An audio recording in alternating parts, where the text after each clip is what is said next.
जिस समय भगवान श्री कृष्ण अर्जुन को स्थित प्रज्ञ के लक्षण समझा रहे थे, कृष्ण कहते हैं, अर्जुन, वो व्यक्ति स्थित प्रज्ञ है जो दुख के आने पर भी दुखी नहीं होता।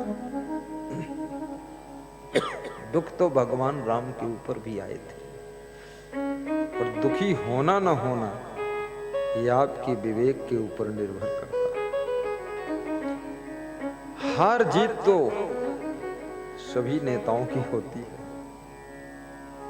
दुखी होना न होना जिसको हार भी दुखी न कर पाए तो समझ लो वो हार कर भी जीता हुआ है। एक दिन उसकी हार में ही जीत का द्वार खुलने वाला है।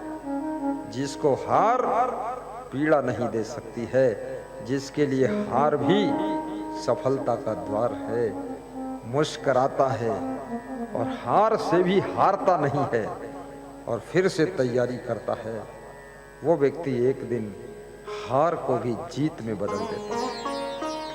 इसलिए हार में भी दुखी मत हो।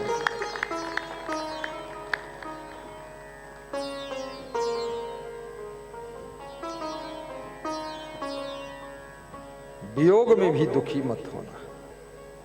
दुखेश अनुद्विग्न मना। वो व्यक्ति स्थित प्रज्ञ है, वही व्यक्ति आत्मज्ञानी है,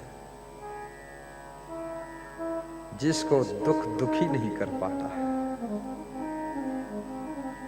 जिसको कोई वियोग विचलित नहीं कर पाता है,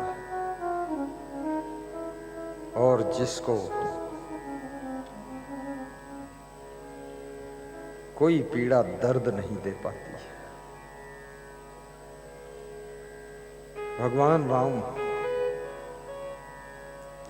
अयोध्या से जब विदा होते हैं, प्रेम तो है अयोध्या से, परंतु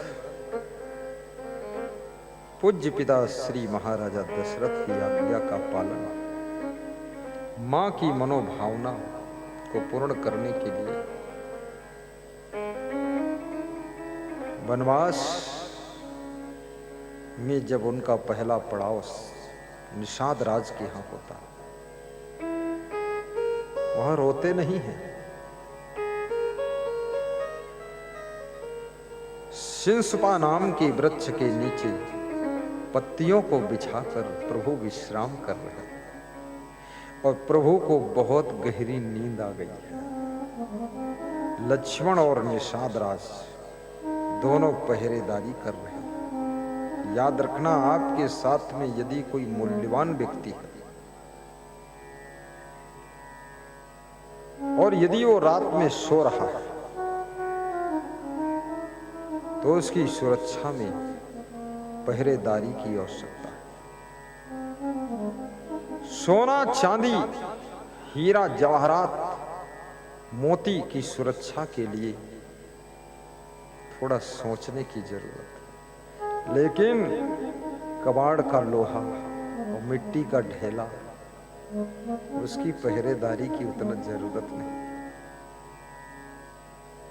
कुछ लोग भी ऐसे होते हैं जो कबाड़ होते हैं, कहीं पड़े रहे, उनको कोई कुछ होने वाला नहीं। लेकिन पूर्व मंत्री श्री लोकेश सिंह जी के सुपुत्र रिंकू भाई भी पधारे हैं। ऐसे व्यक्तियों के लिए पहरेदारी की आवश्यकता है। एक कीमती व्यक्ति है।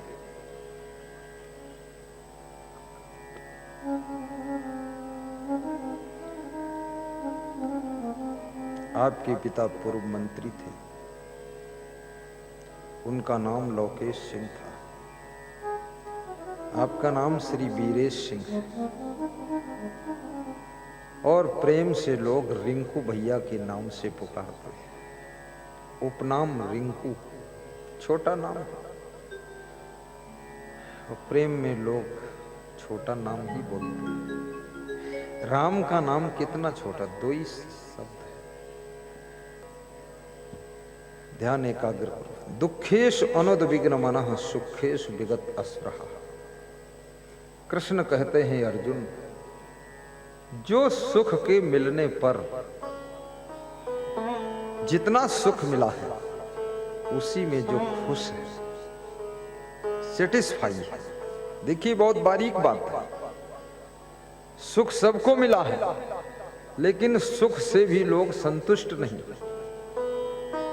जो सुख मिला है उसमें संतुष्ट नहीं। जो पति मिला है, जो पत्नी मिली है, जो बेटा मिला, बेटी मिली, बहू मिली, घर मिला, मकान मिला, गाड़ी मिली, उसमें सेटिस्फाई नहीं, संतुष्ट नहीं। इससे भी अच्छा और चाहिए।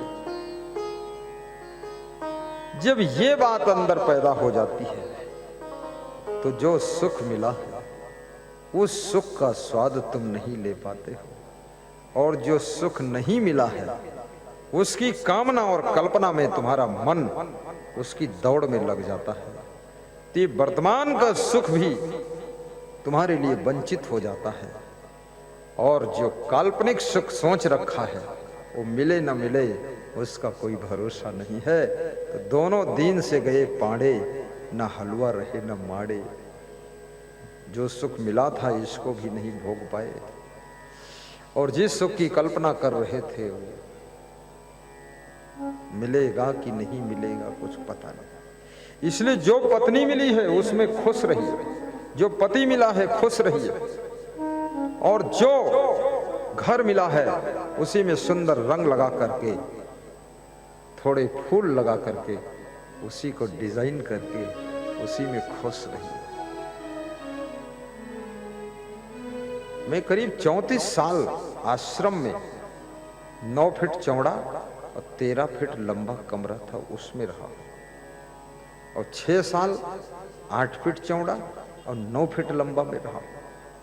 लेकिन याद रखना, मैं तो मैं था, कमरा तो छोटा था बड़ा था। और आज वो जिंदगी है कि हर 3 दिन बाद कमरा बदलता है, घर बदलता है, जिला बदलता है, गांव बदल जाता है।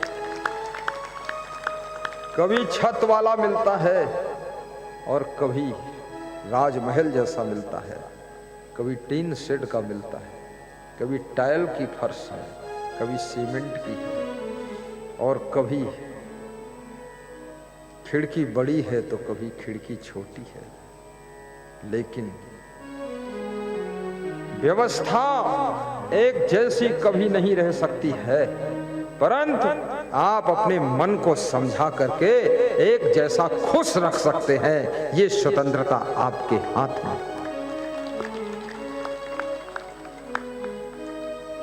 कभी गर्मी कभी सर्दी, ये कुदरत के नजारे हैं। प्यासे वह भी रह जाते जो दरिया के किनारे हैं, जो दरिया के किनारे हैं। अपनी प्यास को बुझाओ।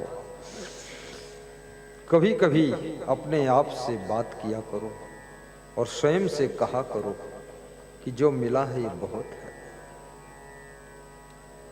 जो खो गया है वो मेरा नहीं था, और जो मिलने वाला है वो मेरा भाग्य है, और जो मिलने वाला ही नहीं है उसका मेरे अंदर त्याग है। झंझट खत्म करो। और याद रखना, कर्म एक ऐसी चाबी है जो भाग्य के बड़े से बड़े ताले को खोल देता है। आप भाग्य की रेखाएं मत देखिए, ज्योतिषी के चक्कर में मत फंसिए, कोई इस तरह के ठग बाबा के चक्कर में मत फंसिए कि बाबा कुछ कर देगा। बाबा ढाबा लाबा काबा कुछ नहीं। सिर्फ और सिर्फ महात्मा के पास में जाइए तो इसलिए जाइए कि आपके कर्म को सत्कर्म में डाइवर्ट कर दे, बस इसलिए जाइए। और जिसके कर्म सत्कर्म में परिवर्तन हो जाते हैं उसका भाग्य भी सौभाग्य में बदल जाता है। बोलिए सद्गुरुदेव की जय। जो तुम्हारे स्वभाव को सुधार दे, स्वभाव बदलिए।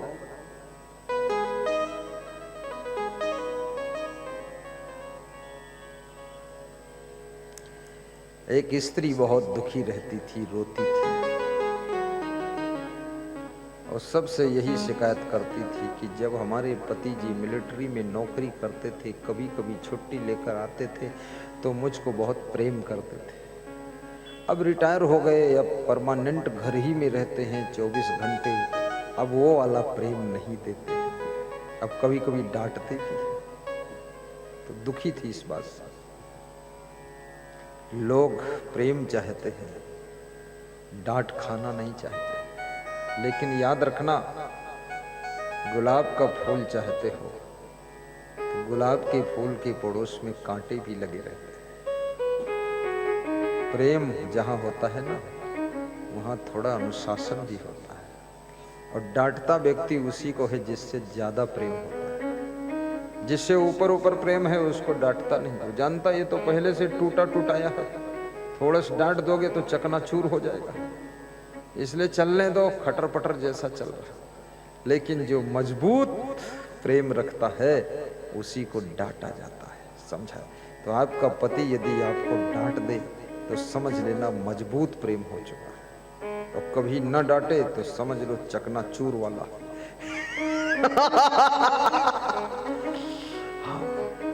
और आपकी पत्नी कभी कभी आपको थोड़ा टाइट समझाए, राइट समझाए, तो समझ लेना इसने अब आपको दिल में बसा लिया।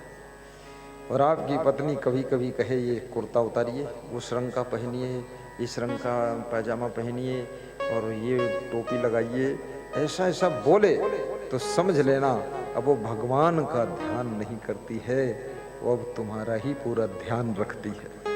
हाँ, इसलिए ऐसा कहती है। नाराज मत होना कि तिकड़म बताती हो, ये पहनो वो पहनो, हम जो पहन लिए सो पहन लिए, ऐसे बोरा छाप मत बनना। मान लेना, मुस्कुरा देना,